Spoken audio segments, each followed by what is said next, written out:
first and foremost, I'll address some of the guys we got a little banged up right now. So Marcis had a little bit of a shoulder lingering thing from the high school season last year. So we went back and forth with the docs, with him, with his representation, and we felt much more comfortable just cleaning it up right now instead of waiting and hoping that he was going to be able to get through an entire season again. I didn't want to get to January and then all of a sudden his shoulders bother him again. So we did a little minor procedure just to clean out his shoulder. Hopefully a few weeks he'll be back. We're going to give it 2 or 3 weeks, check him again, and then see where we're at with that. But it's not something we expect, actually with any of our guys, that we expect lingers into the fall. So he'll be out for the next couple of weeks. Sebastian, same thing. He had some tendonitis in his knee that he played through last year.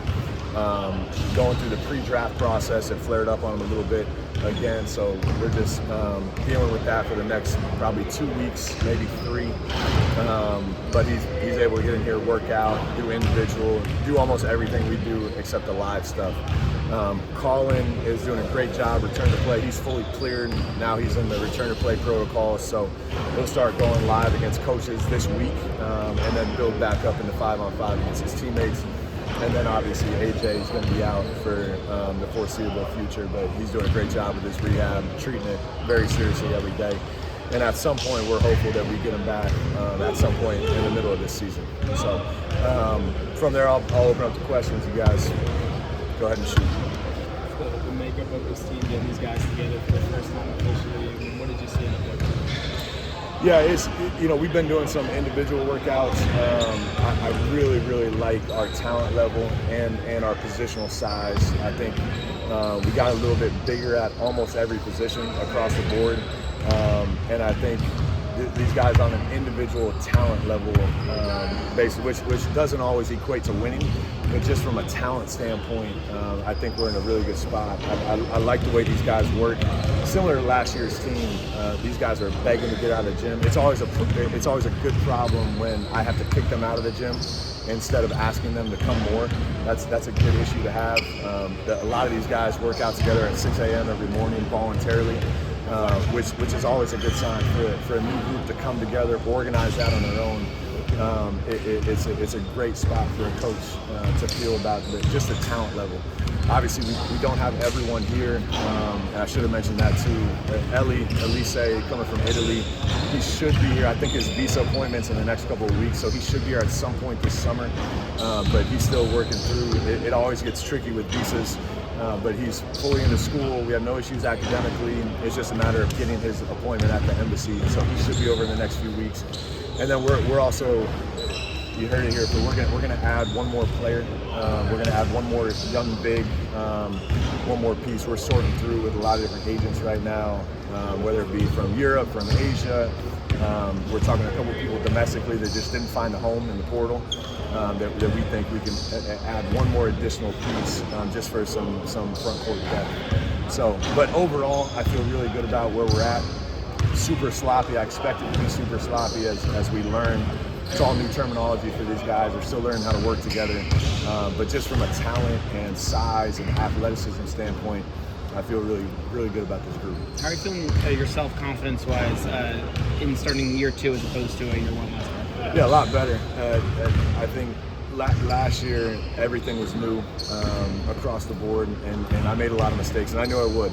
And I'm sure I'm still going to make some mistakes this year, but I feel like a lot of those mistakes, they're avoidable, and we don't have to repeat them.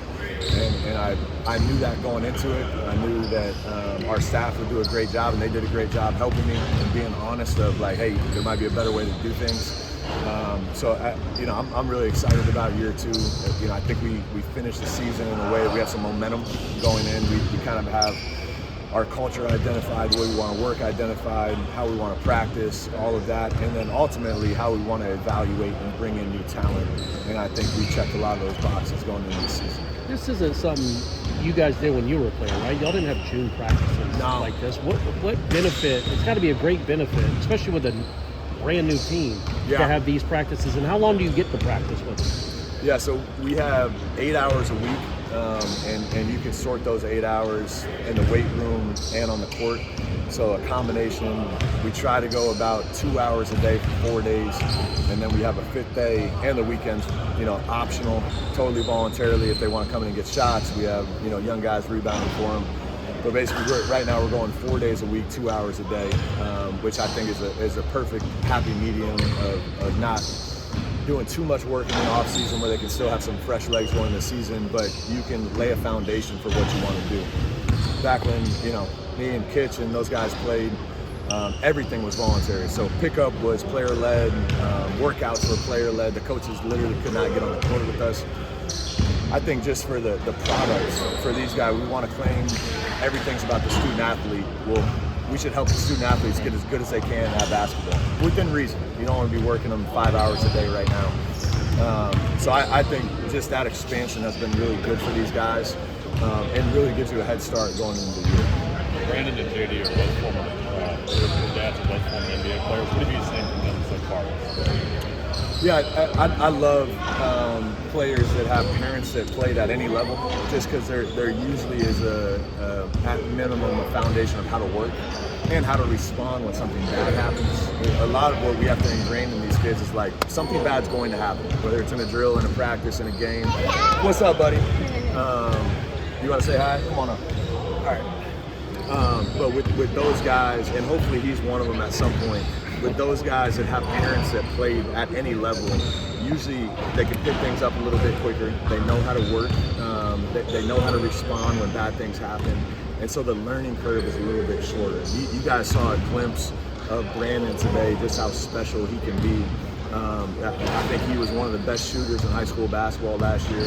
But he also, he knows how to work. His dad was a 12, 13, 14-year NBA vet that from his smallest age, probably from his age, he's just been in the gym and been around it. And to me, that's a huge quality. That learning curve is shortened, and that usually they can be accustomed to what you're doing a little bit quicker. What's up, buddy? Okay, go run around. Go. Is there anyone or anything you've been surprised about since the guys have gotten here and you've actually gotten to kind of work with them more? I wouldn't say surprised. I would say it's more a curiosity than an anxiety, but just seeing how these guys work. Because we got a completely new team. So seeing how they gel, how they mesh, how they communicate with each other. I've been pleasantly, surprised of how good these guys are off the court. They're going out to eat. They're watching World Cup games together. They watch the NBA Finals together. They organize it, and then they let the coaches know. They're like, "Can we come? Can we come hang out?" And sometimes they say yes, sometimes they say no. But that part of it in the off season is so important. That the chemistry you build off the court, to me, is invaluable. And these guys very quickly, and I think it's because of the type of kid we recruit, the character they have, very quickly have meshed off the court, and I think that's going to help us on the court. So you mentioned watching the NBA Finals. Did that help kind of give them a concept of what they can see, knowing that Mike Brown is your mentor and how close you are with him? Yeah, a little bit. There's certainly parts of the Knicks offense that are literally the exact same play calls, the exact same alignment, the exact same cutting. So as we're watching that, you can point out some of those things, some of the spacing, some of their actions and their play calls. We'll read right into when we introduce it. We'll have some familiarity. But ultimately, I think it was really good just from an intensity standpoint. And these are like, quote unquote, some of the best offensive players in the NBA. Watching how hard they play defense, I think was really good for our guys to see. I thought our season, you could talk about all the tweaks we made off the court, on the court. I thought our season took a real change for the better when we locked down and we got after it defensively. It's going to be much more emphasis in the off season, but to watch some of the best players in the world guard each other, I think was really good for our boys to see.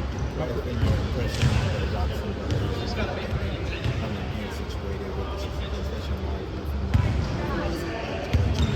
Yeah. Right. The Robinsons, I would say, again, starting with their family, with their parents, they have a great foundation for what's good, what's bad, how to work, how to respond, how to communicate. The mom and the dad both are phenomenal people, and you see that come out in both of their sons. Ant has played at the highest level in the SEC, the past 3 years. But being a hometown kid in Tallahassee, I know there's some built-in excitement just to come back and try to get this right, for his hometown.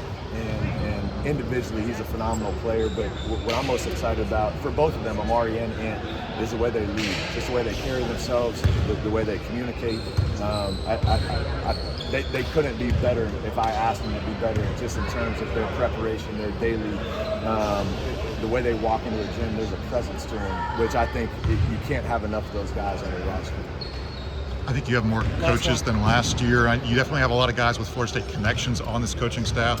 How does that help acclimate a bunch of guys who aren't Florida State guys from last year? Yeah, we've had a little bit of turnover, good turnover. We had 3 GAs get assistant coaching jobs at a lower level, and then Perrin Foote, our director of operations, got an assistant coaching job at North Alabama and bumped his way up. So it's always exciting for me. Young staff members either move on or move up. So we've had some movement within our staff that will be released in the next couple of weeks. Good movement, good jumps, and then we kind of fill from the bottom. I think all the best organizations do that. So to have a guy like CJ Walker, who's been around Tallahassee, reach out to us and say, hey, I've been coaching at the high school level. I want to get in. I want to learn from you guys. I mean, what a perfect way to come back to a place where he played, and someone that I know and a lot of our staff knows. So we got a couple new fresh bodies in those lower level spots that we're really excited about. All right. Thanks, Coach.